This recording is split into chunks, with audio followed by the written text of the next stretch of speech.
मुझे आपसे अकेले में बात करनी है। अकेले में मुझसे क्या बात करेगा? जो कहना है यहीं पर कह। मैं अकेले यहाँ तक आया हूँ, वो भी बिना डरे।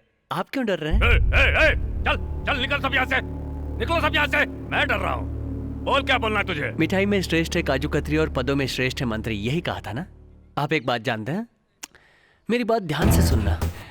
मैंने देखा है परचून की लिस्ट में भी अरहर की दाल, मूंग की दाल, मसूर की दाल सब किलो के हिसाब से ली जाती है, लेकिन काजू केवल 100 या 200 ग्राम के हिसाब से लेते हैं। एक तो लेते इतना कम है और खीर में भी थोड़ा कम डालते हैं। ज्यादा खरीदने से पैसा बर्बाद होता है, ज्यादा खाने से तबीयत खराब होती है। यही हाल मंत्री का भी होता है।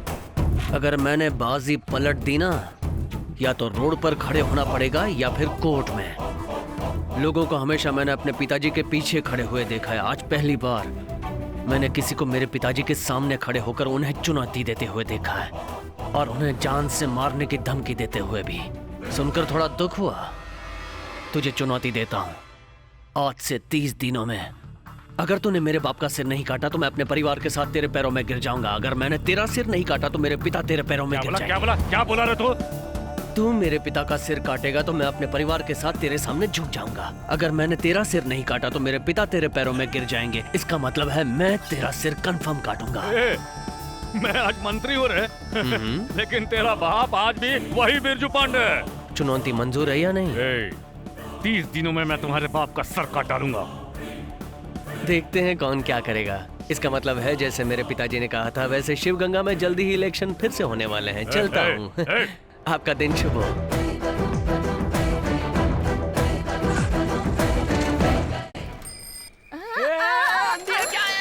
नाराज मत होना, मेरे साइकिल का हैंडल टेढ़ा था इसलिए ठोक दिया। हैंडल टेढ़ा हो गया है?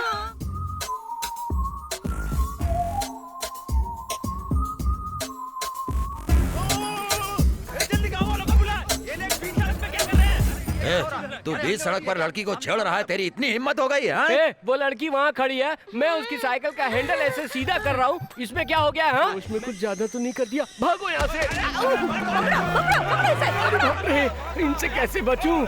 अरे बाप रे, ये लोहे की जंजीर नहीं, ये तो पूरा लोहे का किला है। हमें पता था ऐसा ही कुछ होगा, इसलिए तुझे पता नहीं हम लोग क्या करेंगे। क्या करोगे?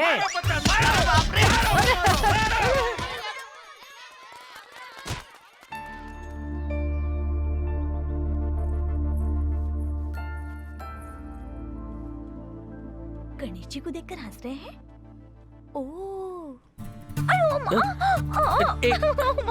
देखकर चला करना। जानबूझकर गिरी थी, अप्रैल फूल। चुप, पागल हो गई क्या? जरूरी काम से बाहर जा रहा हूँ, मूड ऑफ कर दिया। ऐसा कहते हैं कि अप्रैल फूल वाले दिन सिर्फ एक बार ही बेवकूफ बन सकते हैं, दोबारा नहीं। इसलिए जिस काम के लिए जा रहे हो जरूर पूरा होगा। भैया ऑल द बेस्ट। तो मोती, मैं तेरी भाभी से मिलने जा रहा हूँ। भगवान से प्रार्थना कर भाभी मान जाए। हाँ, चिंता मत कर, अगले साल तेरी भी शादी करवा दूंगा। क्यों भैया, इसे कौन लड़की देगा? चल जा, इसे क्या कोई लड़की नहीं देगा। हमारे इस डॉगी ने तो पूरे गांव में कई लड़कियों को पटा के रखा है। ये क्या कह रहे हो गणेश? और क्या, गेट खुला रहने पर किसी भी लड़की को फुसला कर नदी के पास ले जाता है। किसी दिन रंगे हाथों पकड़ा गया ना, तो HMV के रिकॉर्ड में जैसे फोटो चिपकी ना, वैसे तेरी फोटो किसी दीवार में चिपकी रहेगी और उसमें माला टंगी रहेगी। इसे मेरी सारी बात समझ में आ रही है क्या? क्यों श्रवण, ये गाड़ी लेकर कहाँ जा रहा है? आज राधिका से मिलना है, इसलिए आया। राधिका कैसे मिलेगी? आजकल कॉलेज की छुट्टी चल रही है ना। बोलो श्रवण। जयंती, तुम कहाँ हो? मैं अपने गांव में हूँ। और राधिका? बोल जयंती। सिकड़ी से श्रवण ने फोन किया था, वो तुमसे मिलने आ रहा है। अपने आप को अक्लमंद समझती है, ऐसे चले जाने से मुसीबत टल जाएगी क्या? तू अपनी बकवास बंद कर। हाँ ठीक है ठीक है।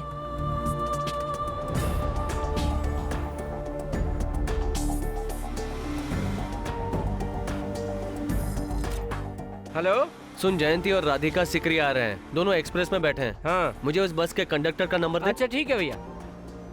हाँ हेलो, कौन? मैं श्रवण बोल रहा हूँ। सिकरी से तुम्हारी बस में 2 लड़कियाँ बैठी हैं।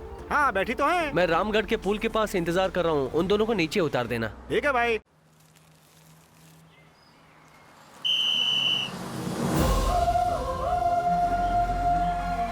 सुनिए, श्रवण भैया आपका इंतजार कर रहे हैं, आप नीचे उतर जाइए प्लीज। आप नहीं उतरेंगे तो गाड़ी आगे नहीं बढ़ेगी।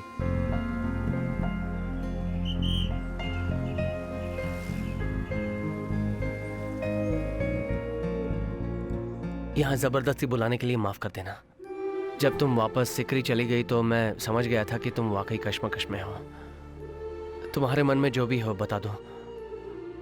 अगर तुम कहोगी कि जाओ अगले 6 महीने बाद आओ तो भी मैं उसके लिए तैयार हूँ। जिस दिन तुमने मेरे लिए मार खाई थी उसी दिन मुझे अपनी गलती का एहसास हो गया था और मैं तुमसे प्यार करने लगी।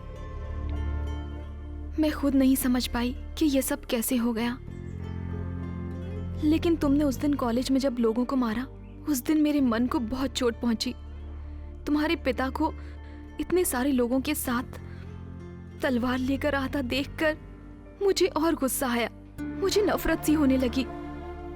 जिस दिन मैंने पढ़ा कि तुमने 4 लोगों को मारा है और तुम जेल में हो, तो मेरे पैरों के नीचे से जमीन खिसक गई। मैं तुम्हारे प्यार को अपने दिल से ना तो मिटा पा रही हूँ और ना ही जाहिर कर पा रही हूँ, बस मन ही मन में घुट रही हूँ। समझ में नहीं आ रहा हंसूं या रोऊं। मेरे पिताजी ने मुझे सिकरी इसलिए भेजा था कि मैं किसी लफड़े में ना पड़ूं। जब मैंने टीचर का अपमान होते हुए देखा तो मैं रह नहीं पाया। दुनिया में सबसे दुख की बात है एक पति का उसकी पत्नी के सामने अपमानित होना। मैंने इसलिए उसको मारा। अगर उस दिन मैं उन गुंडों को नहीं मारता तो वो लोग मुझे मार देते। छोटी सी बिल्ली भी अपनी जान बचाने के लिए किसी से भी लड़ती है। क्या मुझे अपनी जान बचाने का हक नहीं है? ये सारी बातें मेरी माँ के सामने मत करना। क्यों, मैं अच्छा नहीं हूँ? तुम तो बहुत अच्छे हो, लेकिन तुम जिनके साथ हो वो अच्छे नहीं।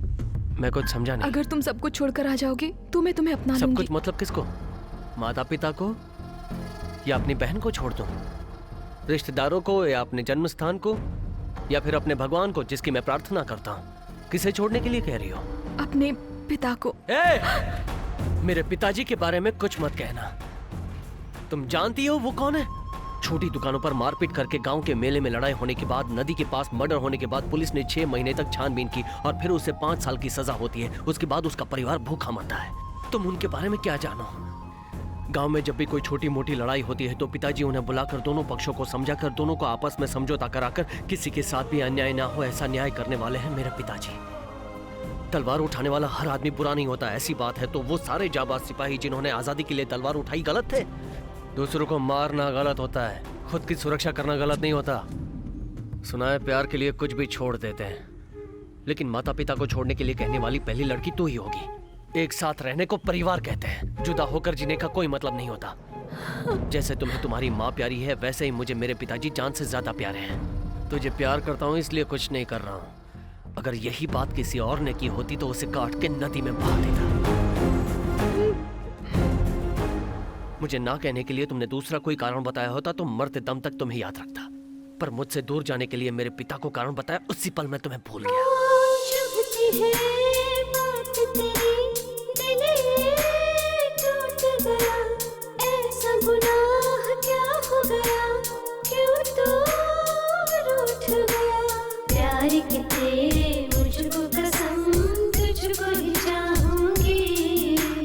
जीवन भर अब तेरा इंतजार करती रहूं।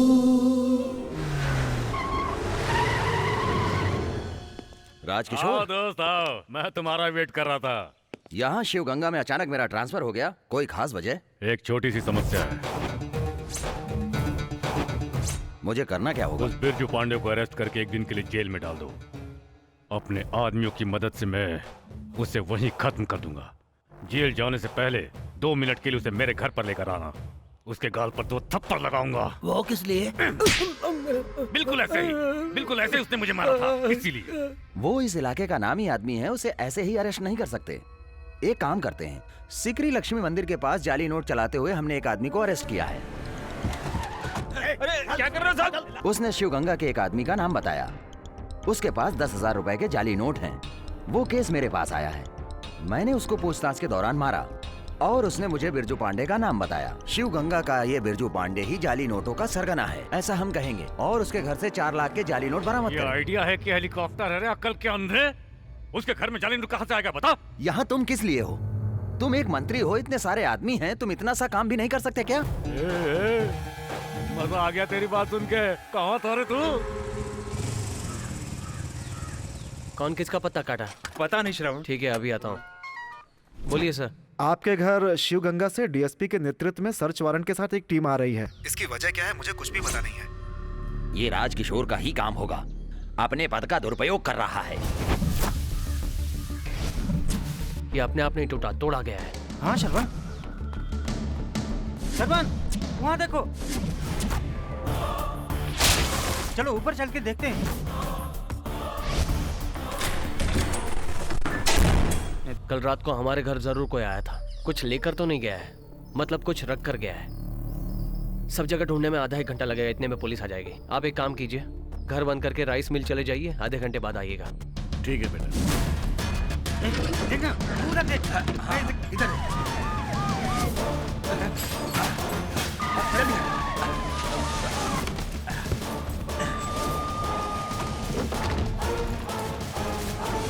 ए बुढ़िया, ये घर क्यों बंद है? बहू मंदिर गई है और बेटा मिल में गया है, आते ही बोल दूंगी। जरा तकिए में देख। नीचे उतर। अरे इसमें तो कुछ भी नहीं है। उतारना। देखता हूँ। क्या बात है, इतने लोग क्यों आए? अरे तकिए में देख, अंदर क्या है? हाँ हाँ, अरे इसमें कुछ है। मेरे घर में नकली नोट? ये किसने कहा आपसे? आपको बताने की जरूरत नहीं है, मेरे पास सर्च वारंट है। ये तो नकली नोट है। हाँ। आइए सर, देखिए। देखो तुम लोग जाओ, उधर देखो, उधर देखो। यहाँ भी देख लीजिए। हाँ। देखिए, तकियों को आप ऐसे देख रहे हैं जैसे आपको किसी ने बताया हो कुछ। कुछ मिला क्या? कुछ नहीं मिला। अरे इतने लोग अंदर कैसे आ गए? क्या हुआ? पूरा घर छान मारा, कुछ भी नहीं मिला। तो फिर उसे अरेस्ट करो ना। बिना कारण के अरेस्ट नहीं कर सकते। अरे तो कोई भी वजह बताकर उसे अरेस्ट करो। उसे थप्पड़ मारने के लिए मेरे हाथ तड़प रहे हैं। हाँ तो मिस्टर बिरजू पांडे, मेरे साथ पुलिस स्टेशन तक चलेंगे? किस लिए? आपके घर सर्च करने आया था, कुछ भी नहीं मिला, ये लिख कर देने के लिए। Good morning DSP sir. कोई नया कानून आया क्या? सबको बेवजह पुलिस स्टेशन आना होगा? क्यों आना होगा?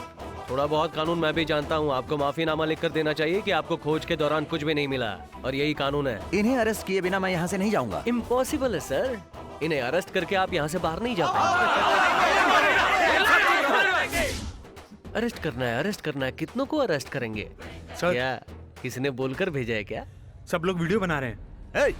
बंद करो, बंद करो। इतना ही नहीं है, जरा वहाँ पीछे देखिए।